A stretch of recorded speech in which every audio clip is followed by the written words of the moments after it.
Pues buenas noches. Estamos ya aquí en el Instituto Aquila y Priscila, en la unidad 7 del módulo 1, Entender e Interpretar la Biblia. Estamos hablando de hermenéutica y la unidad 7 tiene que ver con la porción de la Biblia que conocemos como la ley. Ya dimos una buena introducción a esta parte en la clase pasada, hablando de dos aspectos importantes. Primero, que la ley muestra el carácter santo de Dios y que la ley es suficientemente amplia como para ser difícil cumplirla. Cuando siempre hablo de este tema, me viene a la mente el pasaje de 1 Corintios capítulo 7, cuando Pablo habla de los que si pueden ser capaces de no casarse, que lo hagan. Dice, si alguno es capaz de hacer esto, bueno, pues que lo haga. ¿Por qué digo esto? Porque en estos momentos, en la mayoría de las iglesias y movimientos, hay cierto ruido, hay cierto cuando digo ruido, que son cosas que oímos, escuchamos, incluso a mí me llega constantemente porque hago investigación o leo algunos artículos, me llegan avisos de que puedo tomar algún curso de hebreo o que algún curso de griego, sobre todo de hebreo, y cuando veo qué es el instituto y qué es la formación que están dando, pues son gente de la que llamamos que están a favor de un cristianismo desde un enfoque judío. No soy capaz, no tengo los elementos de juicio para decir si está bien o está mal. El Señor sabe las cosas y tenemos que estar siempre como el famoso discípulo, el famoso maestro de Pablo, que Gamaliel o Gamliel, o se le conoce en la historia del cristianismo, que cuando le preguntan, ¿qué hacemos con estos cristianos? Dijo, bueno, lo que es de Dios permanece. Entonces, siempre es mi postura, no nos preocupemos tanto por discutir acerca de esto como por seguir nuestra fe y estar firmes en nuestra propia fe. Sin embargo, el tema de la ley toca precisamente este punto interesante de esto. ¿Por qué? Porque aquí el manual nos dice, vamos ahora sí a nuestro manual, voy a cambiar mi vista para que tengan yo los cuadritos de ustedes. Y en el manual, en la página 20, empieza diciendo precisamente acerca de este tema que debe cumplirse, dice punto A, los cristianos y la ley del Antiguo Testamento. Note usted que dice la ley del Antiguo Testamento. Hay que hacer una diferencia clara entre la ley y la ley del Antiguo Testamento. La ley sigue siendo la ley de Dios, pero en una ley del Antiguo Testamento. Hacemos esta división clara para entrar en la discusión o en la plática de este tema. En este momento tenemos que subrayar mucho este asunto, porque a veces cuando yo he hablado con algunos amigos que están en este concepto de que hablan, bueno, su característica principal, de hecho, yo estaba dando un curso en una iglesia próxima a la de nosotros, y que de otros hermanos, no de mi conferencia, de otros hermanos, y en este curso que estábamos ahí hablando, llegó un invitado de alguien a tomar el curso, y él lo primero que alegó o lo que dijo, perdón por haber usado mal la palabra alegó, lo que expuso es que yo era incorrecto al decir la palabra Jesús. Y yo estaba hablando de otro tema, estaba abordando cualquier tema y hasta, se esperó hasta el momento cuando yo dije la palabra Jesús para intervenir. Me dijo que no era correcto a la manera en que yo pronunciaba ese nombre, que era una eh, eh, tenía un gran problema pues con mi, con mi forma de pronunciar el nombre de Jesús o de Jesucristo. Y bueno, ahí estaba yo en ese momento dispuesto a primero decir que no estaba para que me dejara continuar mi clase, no estaba para discutir el tema, ni lo traía en mis apuntes, entonces que lo íbamos a dejar después, pero era claro, era clarísimo, era una cosa clarísima que él quería hablar sobre el tema de la ley, porque después en otra cosa que yo dije que no, ahora no recuerdo qué, insistió, eh, insistió que el punto de vista es que yo no cuidaba la ley o no respetaba la ley. Ya hay que hacer una distinción, le dije, para empezar a hablar de esto, no voy a hablar nuevamente, digo, no voy a hablar del tema porque no es el tema que estoy tratando, es uno totalmente aparte, no es el tópico, el centro de lo que estamos hablando, pero sí hay una distinción grande entre lo que es la ley y lo que es la ley en el Antiguo Testamento o las leyes en el Antiguo Testamento. Si me dices a mí, ¿respetas la ley o cumples la ley? Sí, sí la cumplo, porque la cumplimos en Cristo, según lo que dice Pablo. Si me dices, ¿cumples las leyes del Antiguo Testamento? Entonces tengo que... Bueno, ustedes como aquí, en este momento, en este momento vamos a entrar precisamente a hablar de este espinoso tema. Se puede decir que es un tema espinoso para algunas personas, pero a mí me parece que desde el punto de vista bíblico es muy claro y muy preciso. Cuando yo le dije a él, mira, si tú crees en el Nuevo Testamento, sí, pero leído, me dijo, como yo lo leo en hebreo. Dije, bueno, pues yo no lo puedo leer en hebreo porque yo lo que sé en español, y en español, en 2 Corintios capítulo 7, Pablo defiende su fe, y cuando defiende su fe ante estos hermanos y ante la circunstancia que había de los que querían casarse o no querían casarse, dice con toda claridad, si alguien si alguien es capaz de esto, pues que lo haga, ¿verdad? Si alguien, pues está bien, si alguien quiere cumplir la ley, adelante, hermano, cúmplela. No tengo ningún problema con esto. Qué bueno que tú puedes cumplir al pie de la letra de la ley. Yo me apego a que se cumple la ley en Cristo. Entonces vamos a movernos para acá un poquito y vamos a ver el primer punto que dice los cristianos y la ley en el Antiguo Testamento. Maravilloso. Entonces ya leímos un pedazo de lo de arriba. Si uno es cristiano, debe acatar la ley la ley del Antiguo Testamento. ¿Cómo? Ejemplo, sacrificios, templo, guía para la comprensión de las relaciones del cristiano con la ley del Antiguo Testamento. Aquí tenemos una guía para la comprensión de la relación del cristiano con el Antiguo Testamento. Primer punto, bolita que tenemos ahí, dice, la ley del Antiguo Testamento. Recuerden que ATS, Antiguo Testamento, es un pacto. Un pacto es un contrato que compromete a dos partes que tienen la obligación específica, las obligaciones especificadas en el mismo pacto. Quiere decir que si yo soy del pueblo de Israel y yo tengo ese pacto con Dios, tengo que cumplir ese pacto. Si yo no soy del pueblo de Israel, si yo soy del pueblo gentil o del pueblo no judío y tengo un pacto diferente, entonces pues no tengo que cumplir esas leyes. Ese es el primer punto. Es el primer asunto. Ahora, no es tan sencillo esto, vamos a ir ahondando más. Se me brincó la letra, pero ahí dice, el Antiguo Testamento no es nuestro testamento. ¿Qué es otra palabra para hablar de un pacto?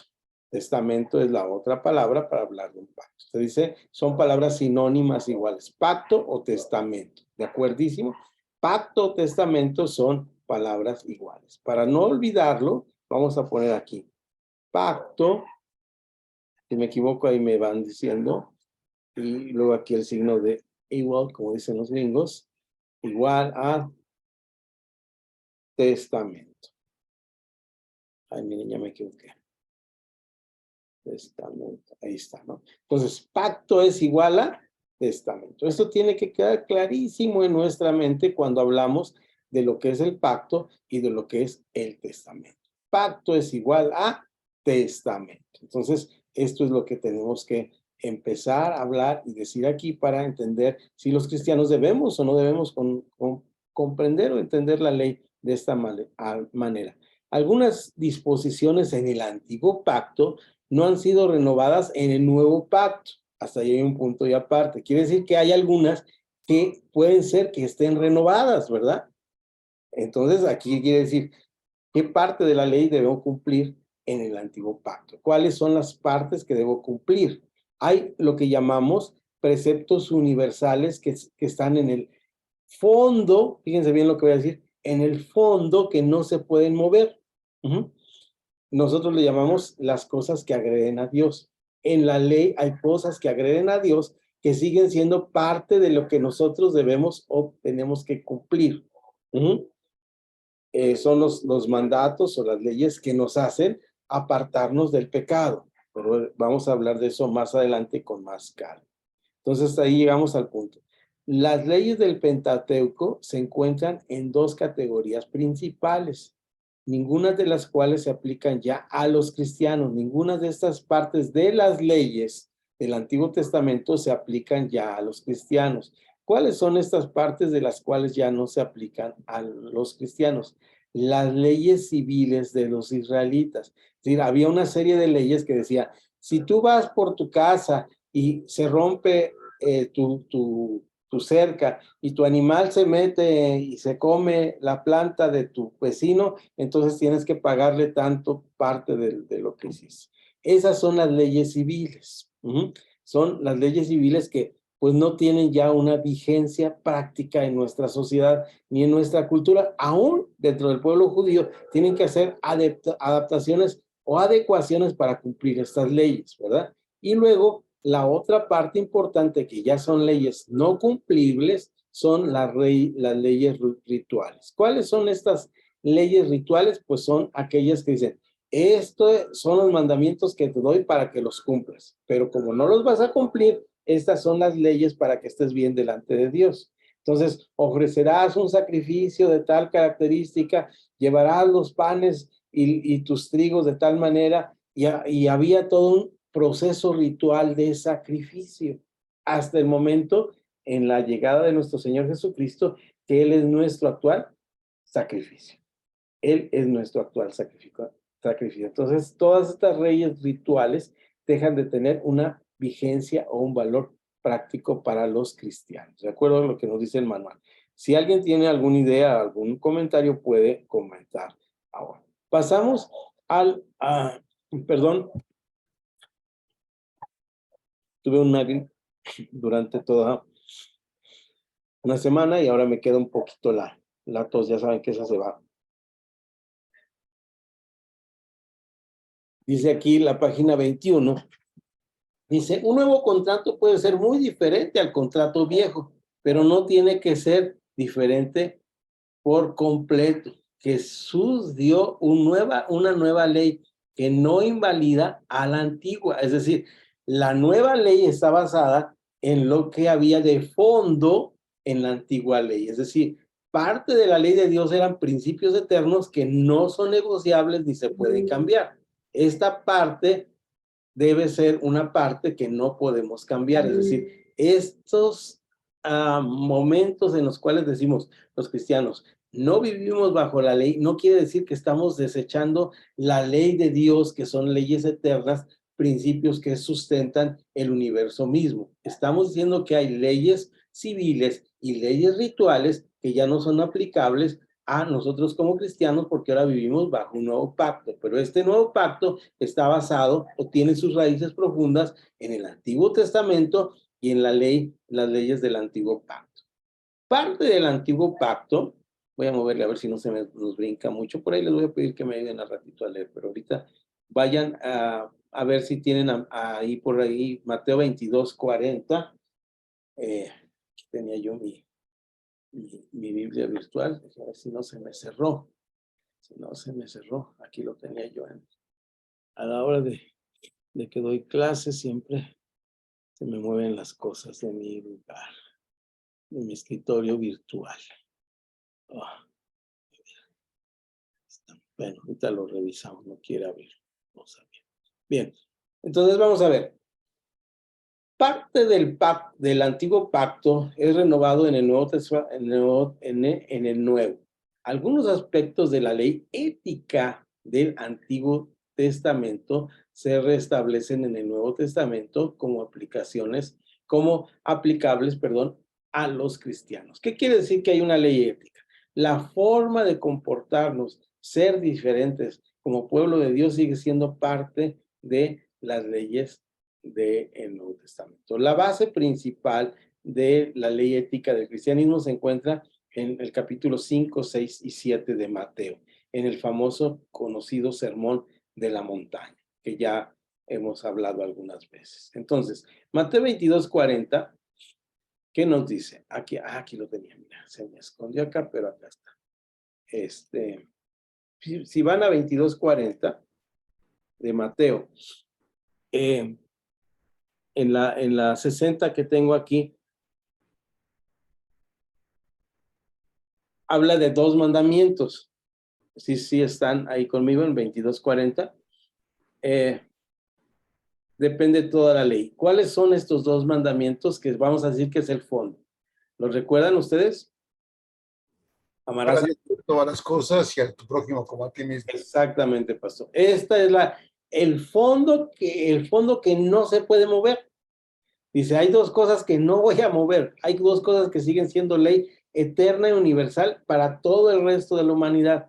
Judíos o no judíos, amarás al Señor tu Dios de todo corazón y a tu prójimo como a ti mismo. Esto lo tenemos respaldado en Deuteronomio 6:5, en Levítico 19:18, pero vean lo que está en la ley ética del cristiano. Es interesante la ley ética del cristiano y prácticamente esta es nuestra carta magna o nuestra carta constitucional del cristianismo. Esta carta se encuentra en Mateo 5, recuerden que es el sermón de la montaña.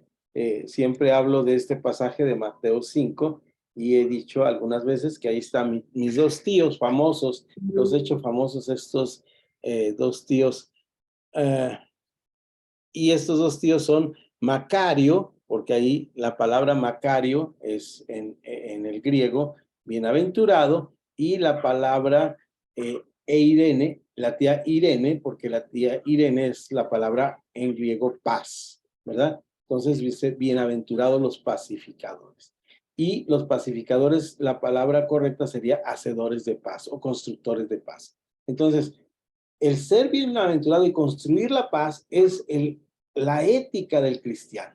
Vamos a ir rápidamente a este pasaje. Si alguien lo tiene, me ayudan leyendo. Aquí el manual nos marca, dejen ver si es 21. Sí, es un pasaje largo, pero dejen decirles más o menos aquí en mi Biblia virtual. Nada más hay hasta el 25, pastor. Hasta el 21 al 25 y nos marca ahí 21 al 48. ok. Mateo 5:21. Entonces es que estaba viendo Lucas 12. Permítame.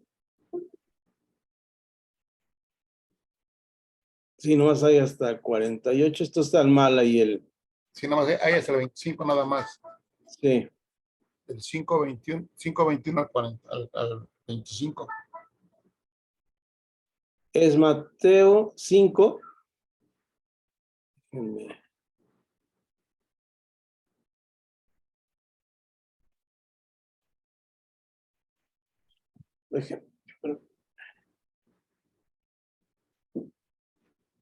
Para decirle exactamente el párrafo que quiero. Son los primeros párrafos que quiero que vean, pero aquí la Biblia esta no.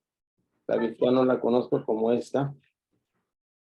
Mateo 5 al 48. Sí, Mateo 5 sí llega hasta el 48, hermano. Pero realmente no quiero ir al primer párrafo. Mateo 5 y el verso 22. Sí estamos aquí, mira. A ver si se ve. Y el primer párrafo, que aquí lo tengo por párrafos, del 21. El 21 quiero que veamos el párrafo hasta el 26, por favor. Es el que quiero que veamos, hasta el 26. Este párrafo es el centro corazón de Mateo, ¿no? Mateo 5, que es el sermón de la montaña. Y ahí, vean ustedes, dice, lo leo en la versión que tengo, que es la 60. Ustedes tienen otra versión, otra traducción, otra revisión, que sería la manera correcta de decirlo. Vayan leyéndolo, por favor. Dice, oísteis que fue dicho a los antiguos, no matarás. Cualquiera que matare será culpable del juicio. Pero yo os digo que cualquiera que se enoje contra su hermano será culpado de juicio, y cualquiera que diga necio a su hermano será culpable ante el concilio, y cualquiera que diga fatuo quedará expuesto al infierno de fuego. Ahí hago un punto. Fíjense bien que Jesús está hablando del fondo, no de la forma de la ley. La forma de la ley es una forma y tiene que ver con los acontecimientos, con las diferentes culturas, ¿verdad? Pero en el fondo hay un odio hacia el hermano, y ese odio es cuando nosotros le matamos. La muerte de un ser humano tiene que ver con el odio, y entonces es la parte de la ley de fondo que no va a cambiar. Dios no está de acuerdo con que odiemos a las personas.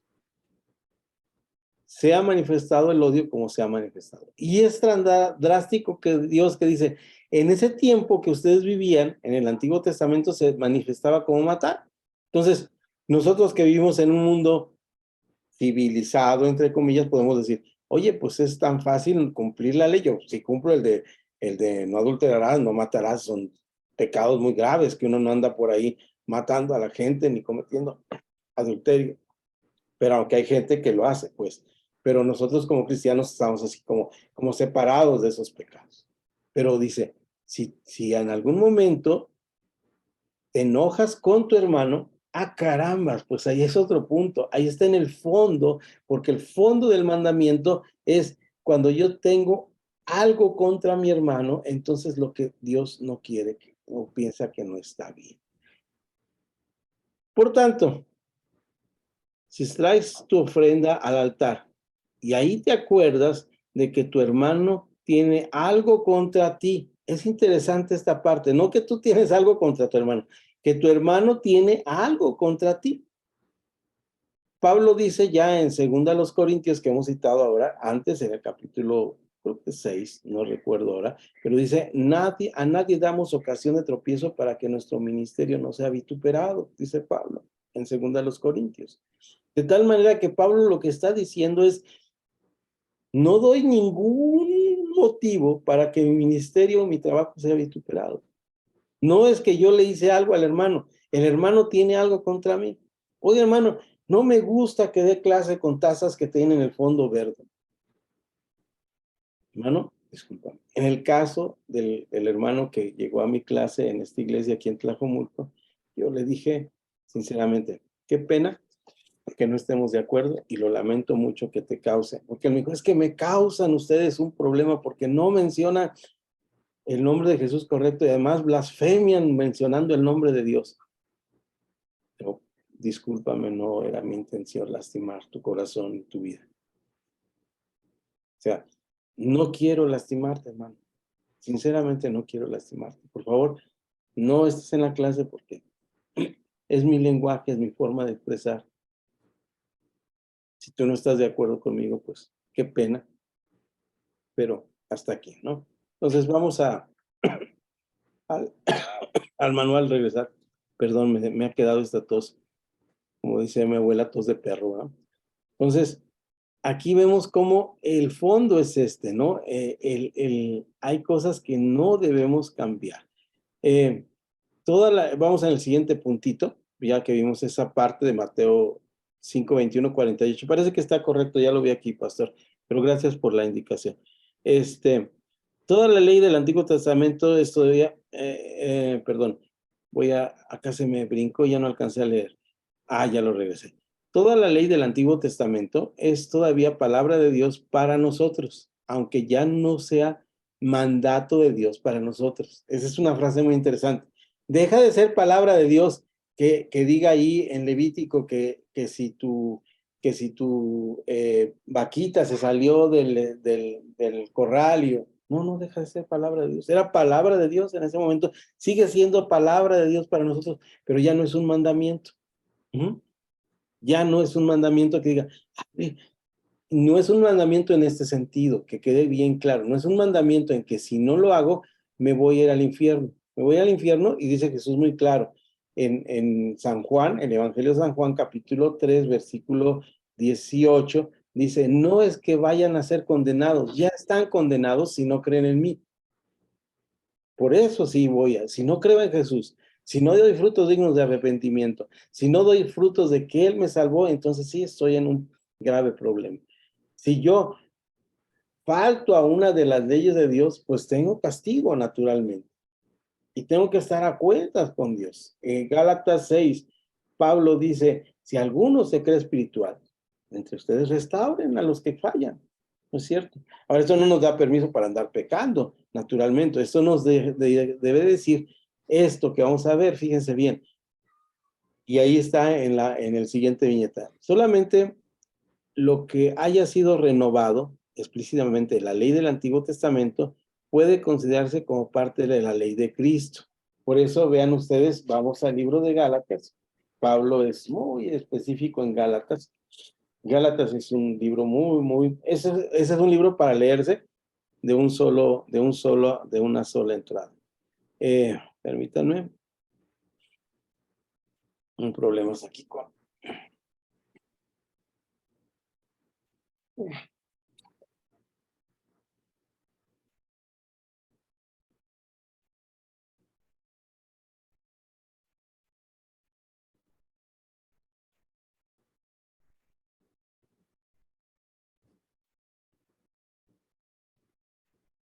Vean ustedes cómo ahí... Voy a tomar la lectura donde me gusta a mí. Gálatas 4. Gálatas 4 es realmente, yo quiero decirles aquí, no, a ver si me da tiempo de decirles. Gálatas 4 empieza realmente desde Gálatas 3, versículo 19, y allí empieza Gálatas 4, es 3:19 hasta el capítulo 4, versículo 7. Ahí en ese momento cambia, empieza en el sentido del tema que está tocando Pablo. Ahí cambia Pablo del verso 8 al verso 20 y empieza diciendo, ciertamente en otro tiempo, no conociendo a Dios, servíamos a los que por naturaleza no son dioses, mas ahora, conociendo a Dios, o más bien, o se corrige a sí mismo, siendo conocidos por Dios, ¿cómo es que os volvéis de nuevo a lo débil y pobres rudimentos de los cuales os queréis volver a esclavizar? ¿De cuáles son estos rudimentos? Pues esas leyes civiles y esas leyes de sacrificios que tenían los judíos, entre ellos la circuncisión. ¿Cómo es posible que si Dios ya te conoció, andes buscando circuncidarte? Pablo está muy molesto con los Gálatas. De hecho, les dice insensatos, falta de cabeza, descabezados.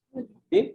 Entonces, esta es la manera como Pablo entra. Y ahora vamos a ver que habla de que aún como cristianos hay cosas que se hacen mal, ¿verdad? Hay los frutos o los rudimentos de la carne, pero también hay el fruto del Espíritu, y que debemos estar firmes en la libertad con que Cristo nos ha hecho firmes. Eso empieza así, Gálatas 5. Pero luego nos habla de lo que le dije, las obras de la carne y las obras del Espíritu, hasta donde va. Si vivimos, ese es 5:25 el que voy a leer. Si vivimos por el Espíritu, andemos también por el Espíritu. No nos hagamos vanagloriosos, irritándonos unos a otros, envidiándonos unos a otros. Hermanos, si alguno fuere sorprendido en alguna falta, de las faltas, ¿cuáles son las faltas? Pues las que están ahí en las obras de la carne, ¿verdad? No eran paganos los de las obras de la carne, eran tan cristianos como nosotros y cometía las mismas faltas que nosotros cometemos. Cuando leemos estas faltas, no son las faltas malvadas que comete el mundo, son las faltas que como cristianos, y el Espíritu nos redarguye cuando caemos en una de estas faltas. Dice, hermanos, si alguno fuere sorprendido en alguna falta, vosotros que sois espirituales, restaurarle con espíritu de mansedumbre, considerándote a ti mismo, no sea que tú también seas tentado. Sobrellevad, que es el versículo que tenemos ahí abajo en nuestras vidas. Sobrellevad los unos las cargas de los otros y cumplir así la ley de Cristo. Entonces ahora tenemos nosotros la ley de Cristo. En el Nuevo Testamento, ejemplo, los 10 mandamientos, la ley de Cristo en Mateo 21 al 37, en Juan 7, alguien si lo quiere revisar para ver cuál es la ley de Cristo en San Juan 7. San Juan 7 es otra vez otro versículo que no quiero detenerme porque si no, no avanzo, pero es algo que debe estar presente en nuestra mente siempre. Ahí, revísenlo, es 23 al 27, pero vamos a ver el 23. A ver si estoy bien, la cita que les di.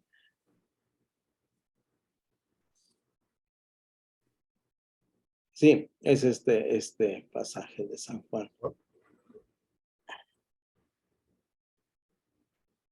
Dice,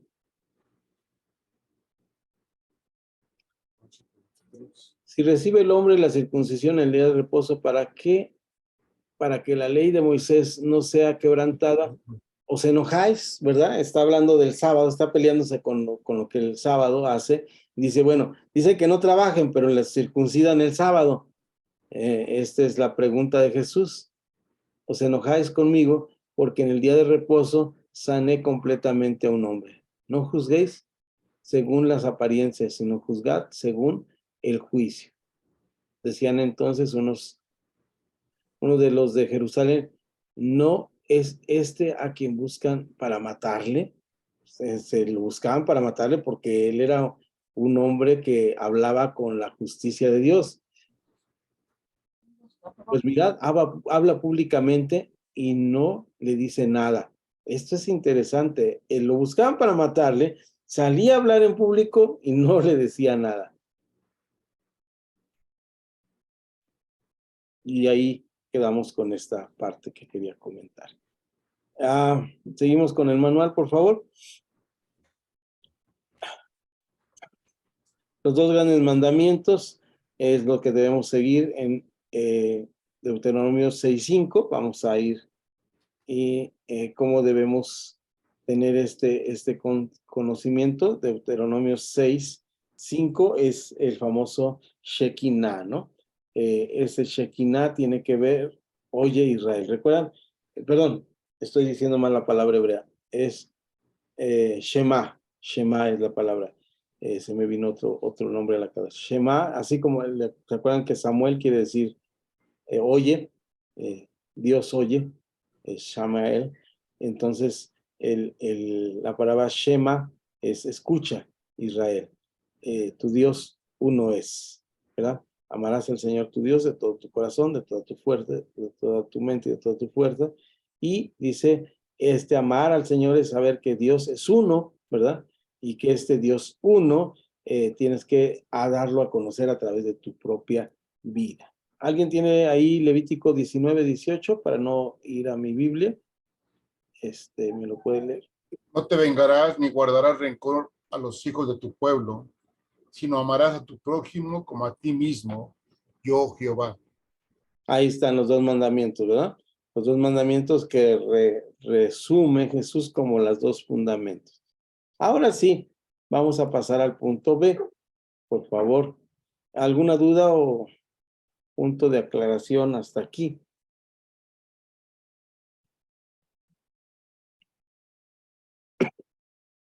Entonces ya vimos que pacto es testamento. Entonces,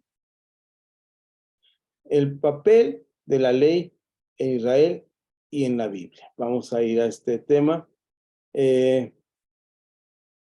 Dice, sería un error concluir de lo señalado que la ley ya no es una parte valiosa de la Biblia. Esto sería un error, concluir que, pues entonces la ley ya no es una parte valiosa de la Biblia. Vamos a quitar toda esta parte, está muy gorda, muy gruesa, y vamos a quedarnos con el Nuevo Testamento. A mí me llamaba mucho la atención un tiempo que se hacían las Biblias y se hacían puros Nuevo Testamento, ¿no? Entonces, no, sería un error concluir de lo enseñado que la ley ya no es una parte valiosa de la Biblia. Actuó en la historia de la salvación para traernos a Cristo, según lo que dice Gálatas 3:24. ¿Recuerdan este pasaje de Gálatas? Dice, es el maestro o el ayo que nos trajo a Cristo. mostrándonos cuán elevadas son las normas de justicia de Dios y cuán imposible es para cualquiera cumplir con esas normas sin la ayuda divina. Es decir, la ley es la que nos muestra que somos pecadores. Es la función de la ley. Entonces, la función de la ley es mostrarnos qué tan pecadores somos. La ley es un paradigma, le hace la palabra difícil, palabra paradigma, como un modelo.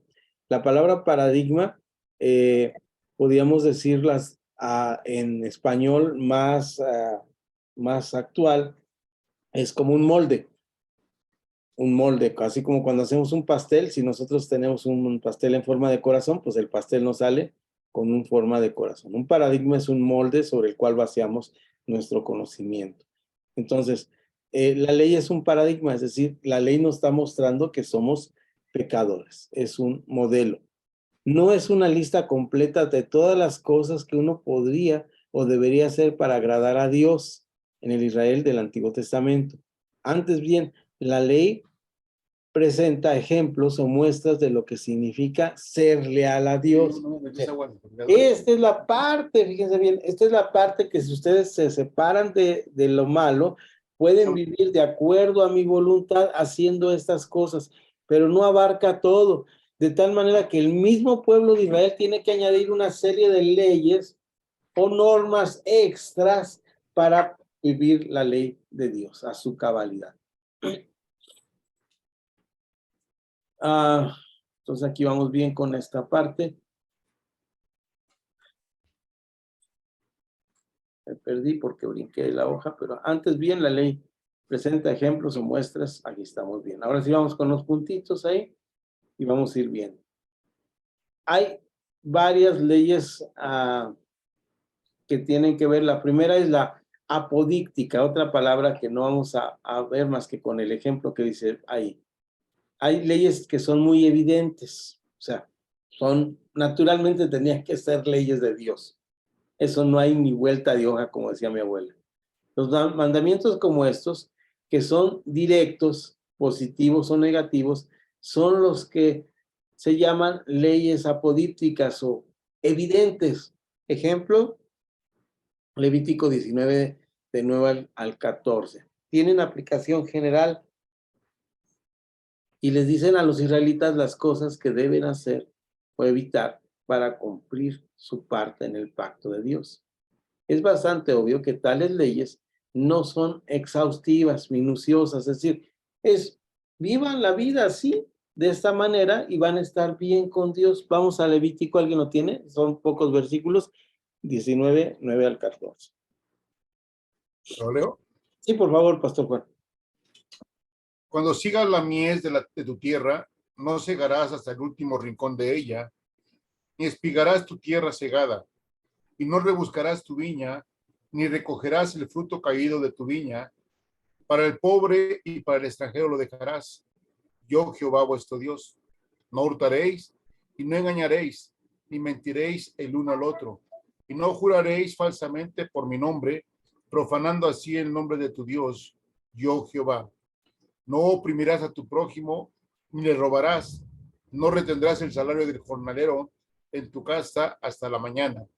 No maldecirás al sordo, y delante del ciego no pondrás tropiezo, sino que tendrás temor de tu Dios, yo, Jehová. Esas son leyes evidentes. Evidentemente, el Dios quiere que vivamos de esta manera. Está adaptada a una situación de campo donde hay que vivir de tal manera, pero es una situación normal. Debemos seguir viviendo así, o sea, son leyes naturales de convivencia de los seres humanos. Sin embargo, hay una serie de leyes que son las casuísticas, es decir, leyes de casos específicos o cosas específicas que marca Dios cómo debemos vivir o que marcaban cómo deberían vivir. El caso está en Deuteronomio 15, 12 al 17. ¿Por qué? Porque en la segunda ley o cuando ya van a entrar a la tierra prometida, tiene que dar instrucciones específicas. Los elementos de una ley como esta son condicionales. En Deuteronomio, la parte central del libro de Deuteronomio es: pongo delante de ti la vida y la muerte. escoge ahora. Si vives y cumples mis mandamientos, vas a vivir. Si no los cumples, vas a morir.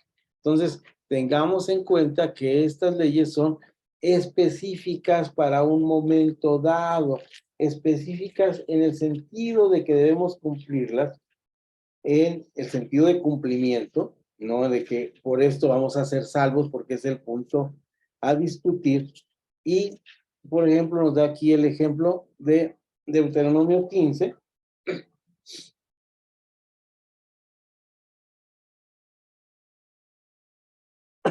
Son específicas cuando vamos a entrar a la tierra prometida, ¿sí? Y tienen que ver con la esclavitud del 12 al 17. Dice, si te vendieran a ti, tu hermano hebreo o hebrea, y tuvieres servir 7 años, y al séptimo le dejarás libre, ¿verdad? Es decir, si te venden un esclavo que es hebreo, al séptimo será libre. Naturalmente esas son leyes no para la humanidad, sino tienen que ver con casos específicos. Había esclavitud, dentro de la esclavitud había gente hebrea que se volvía esclava, y hay una ley para este caso específico. Obviamente, estas leyes, perdón, no nos hablan de otra cosa más que de que esta ley, que es el punto, el papel de la ley en Israel y en la Biblia. ¿Cuál es el papel de la ley en la Biblia? Pues era normar su conducta y su forma en el momento o tiempo que están viviendo. ¿De acuerdo? No hay vuelta. ¿Sigue siendo palabra de Dios? Sigue siendo palabra de Dios. Pero no es ley de Dios para nuestros días. Imagínense que tuviéramos que cumplir la ley a cabalidad. ¿Cómo le haríamos, verdad? A ver, necesito conseguirme un esclavo hebreo, que sea hebreo, para, si me llegara un esclavo hebreo, entonces nomás va a durar 6 años, el séptimo lo voy a dejar en libertad. Ese sería un cumplimiento a cabal de esta ley causística. Vamos al siguiente punto, que es muy chiquito. Alguien me ayuda a leerlo porque ya me está secando mucho la garganta. Es el punto C. La ley del Antiguo Testamento y otros códigos legales de la antigüedad. Los israelitas no fueron el primer pueblo que tuvieron leyes. Otros códigos legales de naciones antiguas han sobrevivido. Sin embargo, la ley del Antiguo Testamento representa un gran avance ético con respecto a tales códigos. El sexo o el estado social de la víctima no afecta a la prohibición contra el homicidio. Esto es interesante, ¿no? Dios tiene un cuidado especial para su pueblo, para darle leyes más éticas o más avanzadas. Dice que la ley de los judíos o del pueblo hebreo que tenemos ahí era una ley mucho más avanzada que las leyes de algunos códigos como que se mencionan en la historia de la humanidad, que ya existían antes o después de la ley de Moisés, pero eran códigos que no tenían una base ética tan sólida como el del pueblo de Israel. Y ejemplo, el sexo o el estado social de la víctima era parte esencial de esta nueva ley que no contemplaban los otros códigos. Vamos entonces, sí, al siguiente. Estamos a punto de nuestro receso. Bien, nos falta poquito para adelantar con el otro tema. Recuerden que les dije que por razones de lo largo de los últimos capítulos íbamos a ir como brincando los temas, pero nada más adelantando un poquito. Entonces, voy a ver nada más esta parte y vamos a poder hacer nuestro receso para ir por agua. A ver si me mejora la garganta en este instante. Entonces, cambiamos a la letra D, por favor.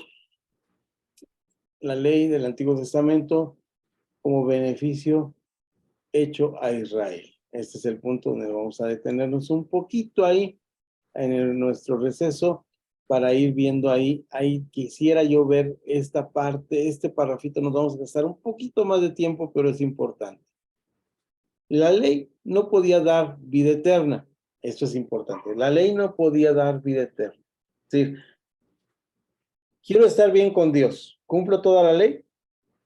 No. La ley misma dice, como no la vas a cumplir, estos son los sacrificios para que estés bien delante de Dios. Es decir, si yo cumplo toda la ley, ¿tengo vida eterna o soy salvo? No. La ley tiene una función, llevarme al sacrificio, llevarme a pagar mi deuda porque no lo voy a cumplir. La ley muestra el carácter de Dios santo y que yo soy impuro y no lo puedo vivir.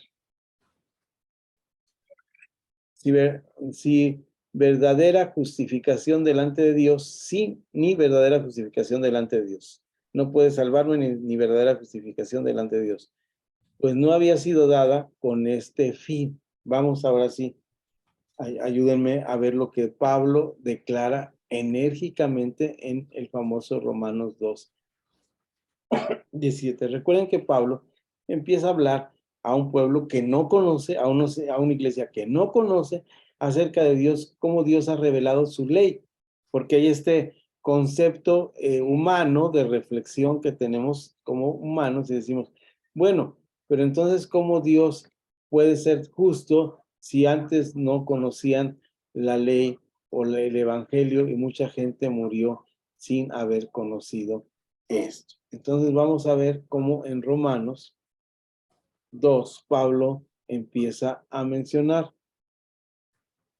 cómo, de hecho, Romanos 2 empieza diciendo Pablo que eres inexcusable, es decir, no tienes ninguna cosa con qué defenderte, ¿no? Eso es lo que dice Pablo ahí, eres inexcusable, no hay forma de juzgarte, de excusarte, perdón, de perdonarte. Pero ahora vamos al párrafo que me interesa, que es después del primer párrafo, que es del 1 al 11, y el segundo párrafo de Romanos 2, que abarca aquí en mi Biblia, como lo tengo en esta Biblia que está por párrafos, del 12 al 16, no alcanzo a leer 16. Dice el verso 17, que es el que nos está marcando ahí. Y aquí, tú tienes el sobrenombre de judío y te apoyas en la ley y te glorías en Dios. Y entonces tu voluntad, perdón,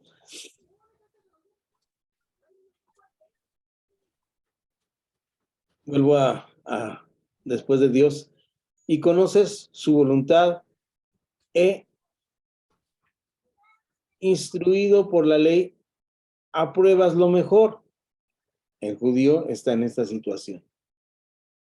Y confías en que eres guía de los ciegos, luz de los que están en tinieblas, instructor de los indoctos, maestro de niños que tienen en la ley la forma de la ciencia y la verdad. Tú, pues, que enseñas a otros, ¿no te enseñas a ti mismo? Tú que predicas que no has de hurtar, hurtas. Tú que dices que no se ha de adulterar, adulteras. Tú que abominas de los ídolos que cometes sacrilegio. Tú que te jactas de la ley, con infracción de la ley, desobedeces a Dios. Porque como está escrito, el nombre de Dios es blasfemado entre todos los gentiles por causa de vosotros. Ahí termina el párrafo 24. Es decir, lo que nos muestra la ley es que somos pecadores. El objeto de la ley es mostrarnos que somos pecadores. Nuestra condición humana. Yo lo ejemplifico cuando hablo de este tema de Romanos 2 con el siguiente ejemplo.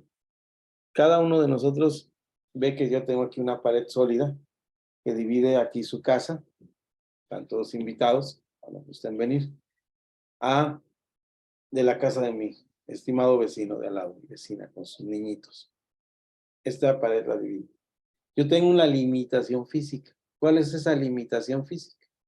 La limitación física es que yo no puedo traspasar. Si yo quiero ir a pedirle una taza de café a mi vecino que le invite, si yo quiero llevarle un pan de los que trae mi esposa donde trabaja, tengo que salir por la puerta, ir hasta el timbre, tocar y entrar a su casa, si me invita a entrar a su casa. tengo esa limitación física de no pasar por ahí. La ley tiene esta función, nos muestra mi limitación física. Si yo me aferro a pasar por aquí y digo, voy a concentrarme a ser un ser humano superior y estar en un nivel superior, y me echo a correr de la puerta del cuarto de mi hija para acá y quiero traspasar, ¿qué me va a pasar? Páncatelas, ¿verdad? Salchichón, un tremendo golpe en la cabeza por querer no respetar esta ley que me limita mi condición física. Si yo quiero cumplir con todos los mandamientos de la ley, ¿qué me va a pasar? Me va a pasar por encima las palabras de Pablo de Romanos capítulo 2, versículo 17 al 22, me parece. Dices, tú que eres maestro de la ley, tú que vives por causa, como dice la palabra, por causa de ti, entre los gentiles es blasfemado mi nombre. Entonces, ¿cuál es la solución? Vamos a nuestro manual, ahí vamos a ir adelante.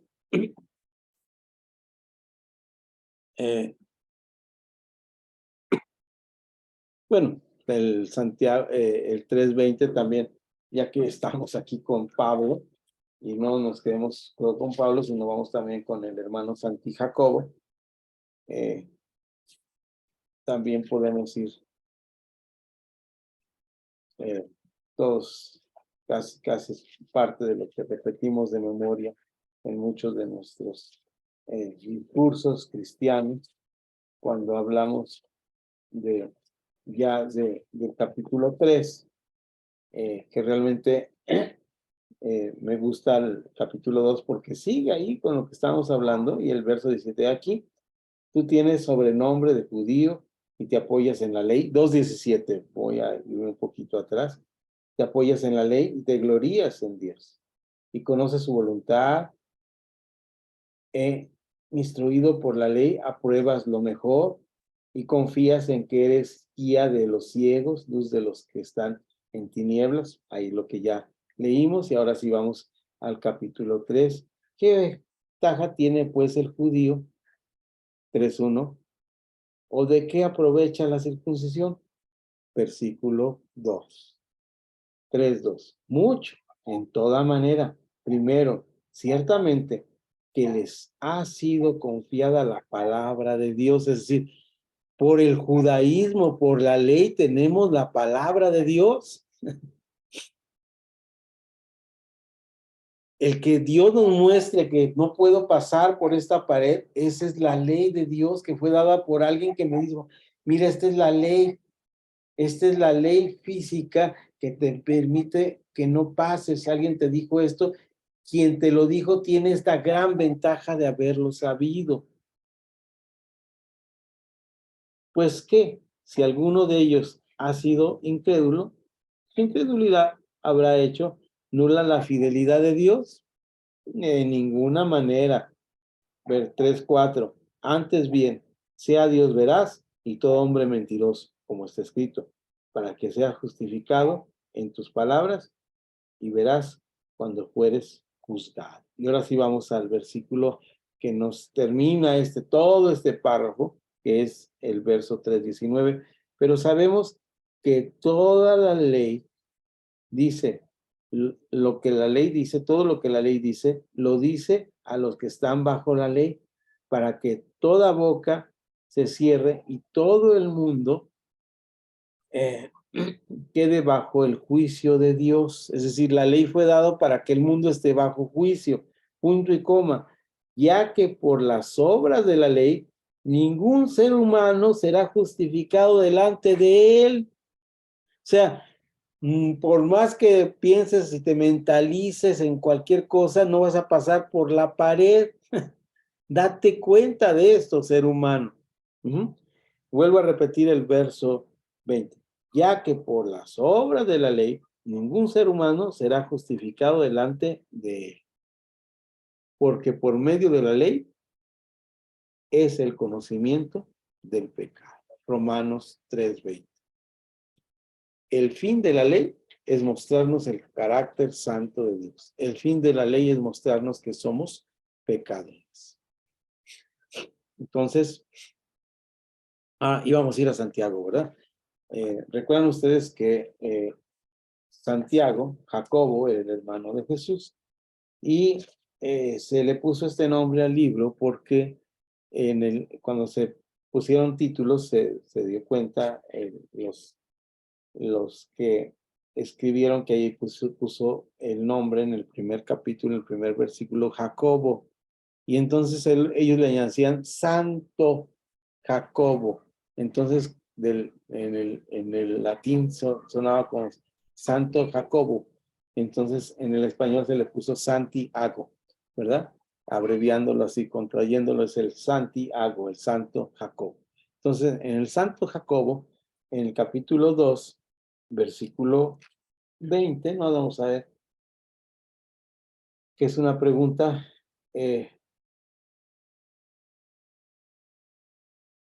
dice, mas quiere saber, hombre vano, que la fe sin obras es muerte. Entonces, esto, hombre vano, te dice que tienes que saber que hay obras que hacer, pero estas obras no las puedes cumplir, ¿verdad? No las puedes cumplir si no estás en Cristo, naturalmente. Cumplir la ley de Cristo es una cosa diferente y ya lo vamos a ver cuando veamos ética cristiana al final de nuestro curso, al final de nuestro curso, no de este módulo, sino de todos los módulos que vamos a dar y que vamos a aprender juntos.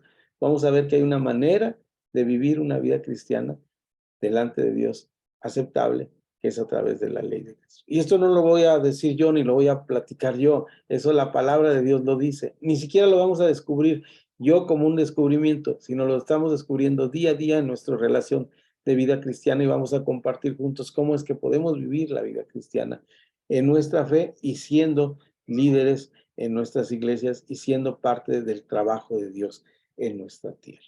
Es de esta manera que regresamos a nuestro manual, a las viñetas, que nos dice ahí el manual que si se entiende el propósito correcto, se puede considerar la ley como protección a los israelitas. Y había leyes de la protección de los alimentos, no vamos a detenernos mucho en esta parte, y había leyes sobre el derramamiento de sangre, también no nos vamos a detener mucho en esta parte. Había prohibición, cambiando de hoja, había prohibición, algunas prohibiciones que nos parecen a nosotros extrañas, ahí sí me voy a detener un poquito, pero me voy a detener después de nuestro descanso de 3 minutos para ir por agua, café, levantarnos, ¿verdad?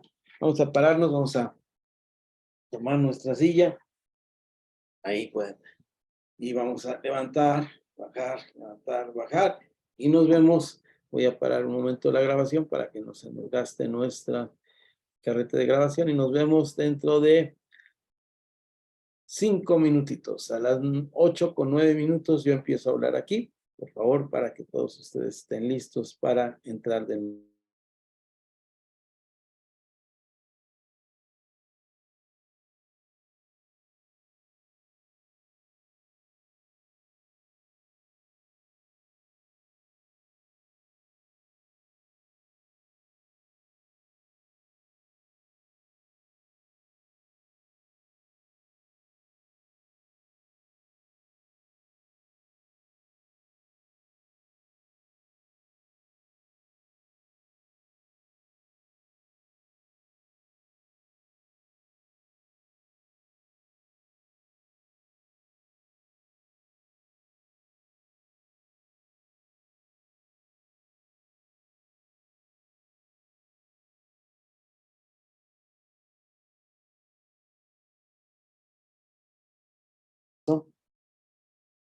Estamos ahí en esa página 20, en ese inciso donde habla de algunas leyes extrañas, ¿verdad? Entre ellas, una ley muy extraña es esta ley de que su ropa no tenía que tener hilos diferentes. Me llama mucho la atención a mí, por eso quise detenerme, porque en alguna ocasión, haciendo un viaje con algunos hermanos fuera de aquí de mi terruño, me encontré un hermano que nos estaba comentando que la ropa de mezclilla estaba prohibida según Levítico 19:19, me pareció bastante extraño, porque dice que no mezclaban hilos, ¿verdad? Entonces, pues la palabra mezclilla precisamente quiere decir hilo mezclado, ¿verdad? Y entonces me parece extraño porque todas nuestras ropas, pues, solo que seamos tan finos que pongamos puro algodón o puro poliéster también, ¿verdad? Puede ser nuestra finura hasta tal grado. Pero es que es eso que estamos viendo, que son prohibiciones que no tienen que ver con nuestra realidad. Las leyes del Antiguo Testamento son benéficas solamente para Israel, no para nosotros. En su momento tenían beneficio. Ejemplo de esto, que tenía una ley que tenía beneficio para los que lo obedecían. Les darían bendición al pueblo. Vamos allá a Levítico, perdón, a Deuteronomio 14, donde nos quedamos leyendo, 14.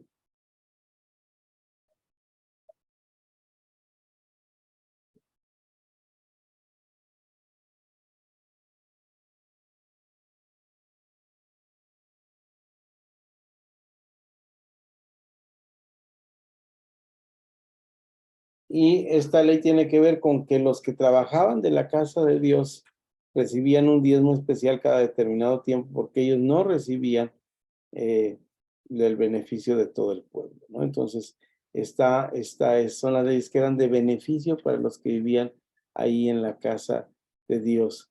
Sin embargo, algunas mencionan expresamente que quien las obedece recibe bendición, como en el caso que leímos de Deuteronomio 28-29. Si ellos seguían las leyes, pues recibían bendición, como los levitas, los huérfanos, las viudas, recibían cada 3 años el sobrante de las utilidades de las cosechas. Estas leyes eran de bendición para el pueblo de Dios. Resumiendo esto, podemos decir, las leyes tenían un beneficio propio. Por ejemplo, se prohíbe comer esta famosa ley. ¿Cuál es la ley que todos sabemos? Prohibían comer animales con cierto número eh, de pezuñas y demás, ¿verdad? Pezuña hendida y demás cosas. Y esto dejaba fuera los puerquitos. Y entonces por eso ellos no comen carne de cerdo.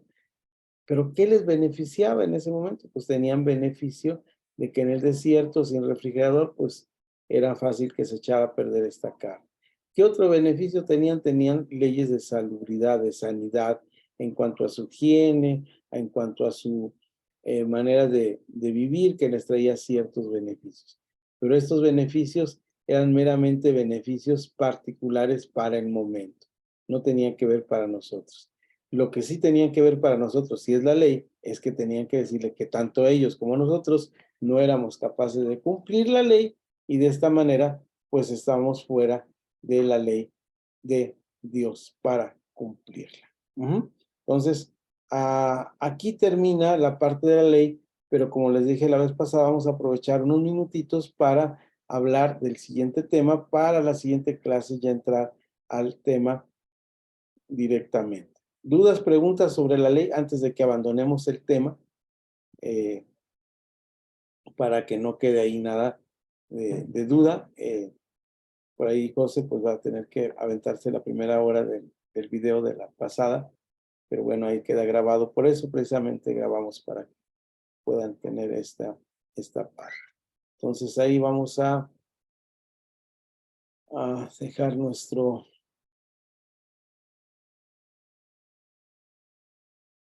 tema y vamos al de los profetas. Hoy les dejé un link de Facebook que me pareció interesante porque nos habla de la lectura de la Biblia. Me parece que una de las buenas maneras de leer la Biblia es a través de estos métodos de lectura de la Biblia. Los cristianos somos los cristianos de la Biblia y gran parte de la Biblia tiene que ver con los libros de los profetas. Hay 4 profetas mayores. Sabemos que uno de ellos escribió 2 libros, por eso son 5 profetas, o los 5 libros de los profetas mayores, pero no por esto dejan de ser mayores que sean más importantes que los otros. ¿Son mayores en qué sentido? en el sentido de que sus libros fueron de mayor tamaño. Queda esto clarísimo. No es que sean mayores en que eran de más importancia, sino son profetas mayores en que sus libros eran de mayor tamaño. De esta manera podemos hablar de los profetas y hablaremos las clases siguientes de los profetas. ¿Qué cosa tenemos que hablar de los profetas? Bueno, tenemos que ubicarnos en la historia de Israel. Los profetas son parte de la historia de Israel, una parte importante, por eso debemos leerlos con conciencia. Leer el primero y segundo libro de Samuel, leer el primero y segundo libro de Reyes, leer los dos libros de Crónicas nos ayudan mucho a entender la historia del pueblo de Israel. Como el curso es intensivo, yo voy a hacer tomar un video. No lo pongo aquí porque pues es un video de una propiedad intelectual de unos hermanos que lo hicieron. Entonces voy a poner la liga para que ustedes lo visiten y vean la historia del pueblo de Israel. Es un video con monitos y como caricaturitas. Yo les he dicho que aquí la obligación para pasar su módulo solamente es estar en clase y está muy bien. Pero esta vez sí les voy a pedir para que nos ayudemos a estar en contexto, que vean este libro de la historia o este video de la historia del pueblo de Israel para que ustedes más o menos se enteren de qué trata. Porque los profetas están metidos en la historia del pueblo de Israel. Cada uno de los libros tiene muchísima tela de donde cortar. Ellos abarcan un periodo muy grande de la historia. De hecho, algunos de los libros son muy extensos. Aquí es una parte importante de esto de los libros. Porque fíjense ustedes, qué maravilloso es esto, que a veces nosotros pensamos que los libros de los profetas fueron escritos por ellos, pero no necesariamente. Recogen sus escritos. Y hay dos teorías. Una de ellas, recogen sus escritos una vez que murieron o ellos pusieron a alguien que recogiera sus escritos. Caso concreto es el libro de Isaías. Por eso algunos eruditos bíblicos hablan de que hay dos Isaías o tres Isaías probablemente. Es decir, Isaías habló muchas cosas, había gente junto a él que anotaba, él posiblemente escribió algunas cosas y alguien al final agarró y tomó todos los papeles, los juntó y los puso en un solo libro. Es decir, recopiló toda la información. De tal manera que estos abarcan una gran cantidad de tiempo. Los libros de los profetas, aunque muchos de ellos tienen cosas del futuro, no todos los profetas hablaban cosas del futuro.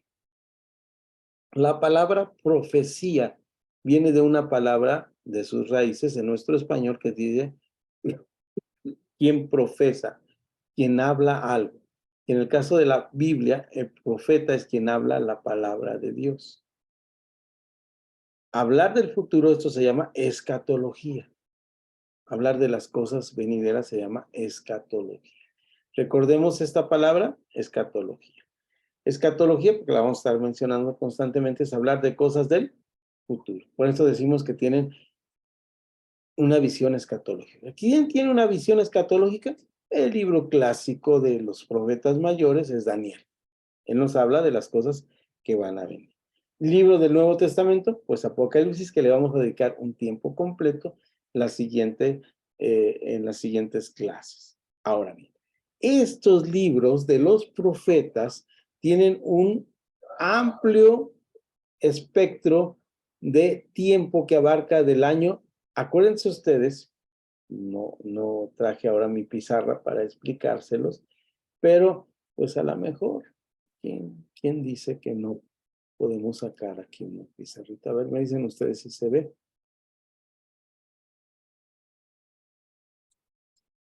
Vamos a abrir un tablero. Ok. Entonces,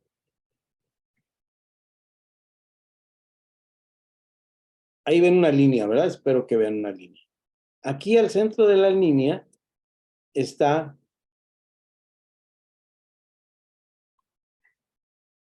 Ahí le pusimos una flechita.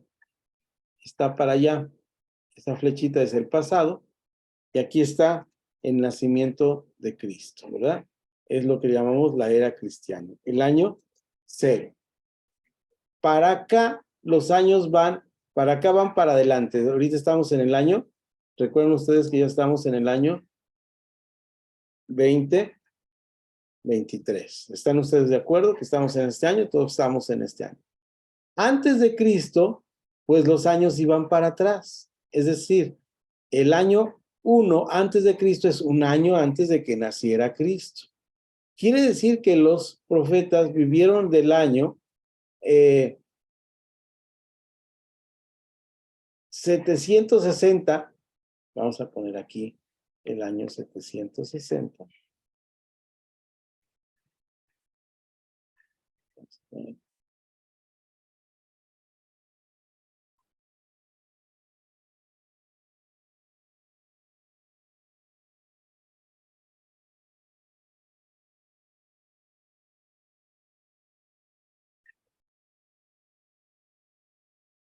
Soy muy bueno con la pizarra, notarán ustedes, pero 760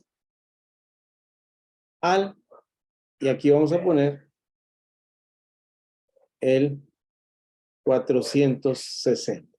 Ese es el periodo de los profetas. Es decir, el 460 sería antes de Cristo hasta el 760. Es decir, el 460 está más cerca del 0 que el 760. Esto es lo que quería que quedara clarísimo para ustedes. Entonces, estos profetas vivieron hasta el año 400. En estos 400 años es lo que conocemos como el año de silencio y luego viene ya el Nuevo Testamento. Y entonces, y aquí estamos en el año 460, a ver ustedes que son buenísimos para las matemáticas, ¿cuántos años abarca este periodo de los profetas? 4, 5, 6, 7. Un periodo de 300 años. Ellos abarcan un periodo de 300 años. Entonces es un periodo muy amplio. Ahora, la forma en que están acomodados los libros, están acomodados de acuerdo al tamaño de los libros. Voy a poner aquí una imagen de un estante con libros que tengo por ahí. Entonces vean ustedes aquí, fondo. A ver si no se me ha borrado. Ahí estoy. Ahí vean ustedes, ahí estoy en la estantería de mis libros, ahí están. Y entonces los libros más grandes los puse a la orilla y los libros más chiquitos, más flaquitos, están hasta abajo. Esta es la manera en que se acomodaron los libros de los profetas. Esto tiene que ver no solamente, si lo alcanzaron a ver, no vi si se puso en pantalla. Entonces, esa es la forma, fíjense, los libros más grandotes estaban acá y eran los gordos, ¿verdad? Los libros gordos. Los más flaquitos y chiquitos estaban hasta abajo. Así fue como fue acomodándose la biblioteca.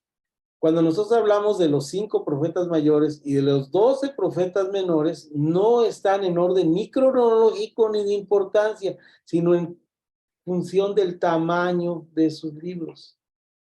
Escribieron estos escritos en el Israel antiguo aproximadamente entre el año 760 y 460 antes de Cristo.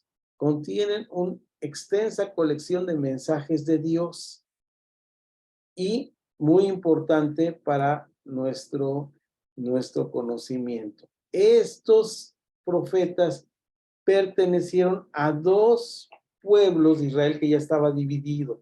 Esta es la parte donde vamos a ver cómo el pueblo de Dios fue dividido. Por eso es importante que vean este video. Espero, es muy chiquito.